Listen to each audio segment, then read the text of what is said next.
আমি প্রথমে বলতে চাচ্ছি পপি কিন্তু হুমকির বস্তু নয়।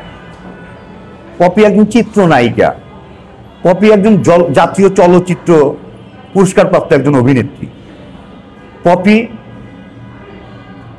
বাংলাদেশের অনেক দর্শকের মনের জনপ্রিয় জায়গার একটা স্থান। পপিকে হুমকি দেওয়ার মতন ক্ষমতা যুক্তি এখানে সে বোকার স্বর্গে বাস করছে এবং সে স্বপ্ন দেখছে। আর পপির হাত কিন্তু পপি একা না, পপির সাথে আসে আমরা গোটা চলচ্চিত্রবাসী। আমি সাইফুল ইসলাম বললাম, আমি চলচ্চিত্র নৃত্য পরিচালক সাইফুল ইসলাম বললাম, পপির ভাই থাক আর দেশের এমন কোনো মহারথী থাক, পপিকে এই ধরনের হুমকি দেওয়া মানে আইনতভাবে সে অপরাধ করেছে।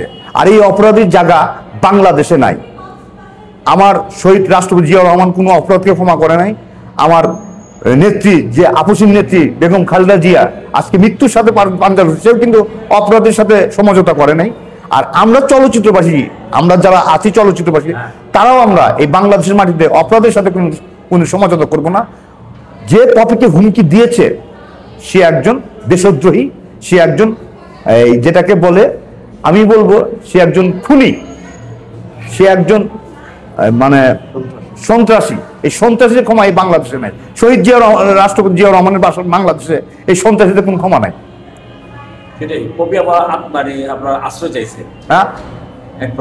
অবশ্যই ওকে আশ্রয় দিতে হবে। এবং আমি একটি কথা বলবো, শুধু আমরা চলচ্চিত্রবাসী যারা আছি, শুধু আমরা না, পপির ভক্ত যারা আছেন, চলচ্চিত্র যারা একদিনের জন্য এই চলচ্চিত্র দেখেন, তাও আপনারা পপির পাশে দাঁড়ান। আমি বলবো গোটা জাতি পপির পাশে দাঁড়াতে হবে। কারণ পপি আপনাদের একজন শিল্পী, বাংলাদেশের শিল্পী, যে বাংলাদেশি পপি অনেক ছবি কিন্তু বিদেশে কিন্তু দেখানো হয়েছে।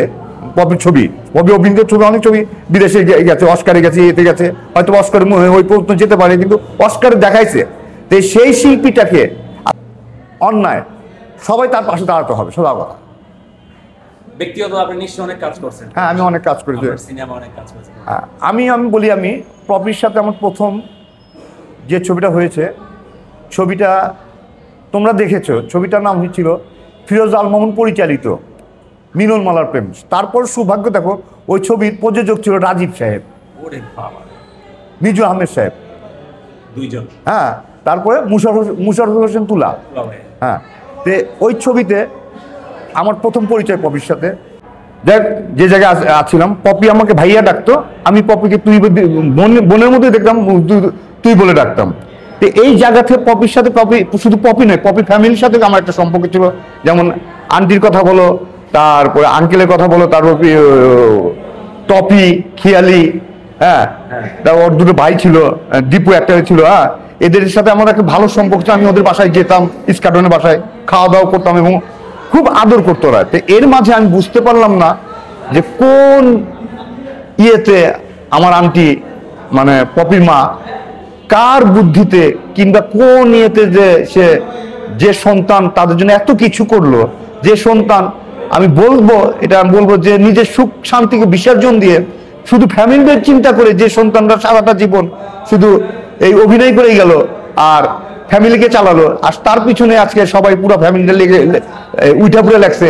এটা তো মানে আমি যেন কেমন যেন হয়ে যায় যে এটা কেন আমি তো আশা করি নাই।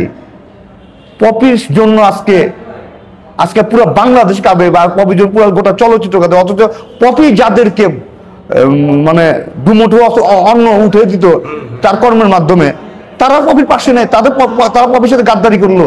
এটা বিশ্বাসযোগ্য বলো? এটা কাকে বলবো আমি? এই বিচার কাকে দেবো আমি?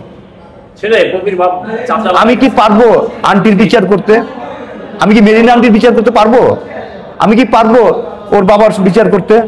হ্যাঁ, তাহলে আমাদের এই বিচারটা কার কাছে দেবো? এই যে আজকে চলচ্চিত্র প্রযোজকরা, জাহাঙ্গীর আলম আছে, তারপর মাসুদ ভাই আছে, এরা তো সবাই তো পপি দেখছে, ছোট থেকে দেখছে। পপি কতটুকু আসছে? পপি যখন 16-17 বছর বয়স তখন ফিল্মে আসছে। হ্যাঁ, তো এদেরকে আমরা তো পপিকে দেখছি কারোর সাথে কোনো গন্ডগোল করে নেই, কারোর সাথে কোনো হিংসামি করে নেই, কারোর সাথে কোনো করে নেই। সব সময় নিজের ভালোটার দিকে তাকিয়ে আবার অন্যের ভালোটাও সে চাইছে। তো সেই পপিকে নিয়ে নিজের ফ্যামিলির লোকজন এত কিছু করবে, নিজের ফ্যামিলির লোক হুমকি দেবে, এটা তো আমাদের বিশ্বাস করার কথা না, আর যদি এর করেও থাকে মেনে নেওয়ার কথা না আমাদের। সেটাই। এই যে গতকালকে একটা নিউজে দেখলাম আমরা, চ্যানেলের নামটা নাই বলি, বড় একটা চ্যানেলে, সেখানে লেখছে যে পপির জীবনের সর্বস্ব মানে তার পরিবারকে দিয়েছেন, যার কারণে পপির এক সুতা জায়গাও নেই ঢাকা শহরে। এক্স্যাক্টলি, আমি ওই চ্যানেলের সাথে একমত। সে কোন মেজাজে বলেছে কেমন করে, আমি তার সাথে একমত যে পপির, দেখো পপি একটা সুন্দরী মেয়ে, পপি একটা নায়িকা, পপিকে দেখে আমার অনেক যুবক ছেলেপেলে তাকে পছন্দ করে। পপি কি ইচ্ছা করলে কি আজ থেকে 10 বছর আগে 12 বছর আগে কি একটা বিয়ে করতে পারতো না, ভালো সংসার করতে পারতো না? পপির টাকা ছিল, রূপ ছিল, যৌবন ছিল, সবকিছু, সব কিছুর দিকে না তাকিয়ে শুধু তাকিয়েছে তার সংসারের দিকে, তার মা বোনদের দিকে, তার ভাই বেরাদাদের দিকে, তার বাবার দিকে তাকিয়ে সংসারের মানুষ কিভাবে সুখে থাকবে এইটা সে এইদিকে তাকিয়েছে, যে জন্য নিজেকে, আমি বলবো নিজেকে বিসর্জন দিয়েছে। হ্যাঁ, আমি এটা বলবো। আমার সাথে কি একটা ছোট মধুর স্মৃতি আছে কিনা? শুধু আমার সাথে অস্তিত্ব অনেক আছে, যেমন ওই আমার এখনো মনে আছে মিলনমালা প্রেমে গিয়ে আমরা দুষ্টামি করতাম, সারা রাত হইচই করতাম, সকালে এসে গান করতাম। তারপরে আরেকটা ছবি আমি করেছিলাম, রিয়াজ ছিল আর পপি ছিল, সেটা হলো খেপা বাসু। খেপা বাসুতে আমরা তেপান্তর যখন আউটডোর করি, আমি কোমল সরকার, তারপর রিয়াজ, হিরো রিয়াজ, এই আজকের নাম করা ক্যামেরাম্যান আসিদুজ্জামান মজনু, আমরা সবাই একসাথে শুটিংয়ের পর যে একটা মজা করতাম, দুষ্টামি করতাম। এই কোমলদাকে ডাক দিত এই দুষ্টামি করে, এই কোমল কেমন আছিস তুই? কোমলদা বলতো জি জি আমি ভালো আছি। এই যে আমরা যে মজা করতাম, যে আমরা খাওয়া দাওয়া নিয়ে, তারপরে অনেক সময় দেখছি হোতাপাড়া ডাব চুরি করতে যেতাম, তারপরে খেজুরের রস চুরি করতে যেতাম, খেজুরের রস, এই আনন্দটা পপির সাথে আমাদের অনেক আছে আর কি, অনেক আছে। আমরা অনেক পরে আরো অনেক কাজ হয়েছে, কিন্তু ছবিগুলো একটা দুটো করে গান হয়েছে, কিন্তু আমার সবচেয়ে 3-4টা ছবিতে অফিসার আমার পুরোপুরি কাজ হয়েছে। ইন্ডাস্ট্রি পপি থাকবে, আরো দরকারও আছে।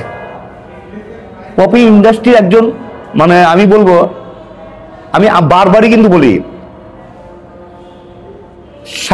শাবানা আপু, ববিতা ম্যাডাম, তারপরে শবনম আপু, কবিরি আপু, সুচন্দ্রা আপু, রোজিনা আপু, দিতি, চম্পা, এরপর মৌসুমী, শাবনূর, এই যে পপির নামটা এসে গেছে, মৌসুমী শাবনূর পপির নামটা এসে গেছে।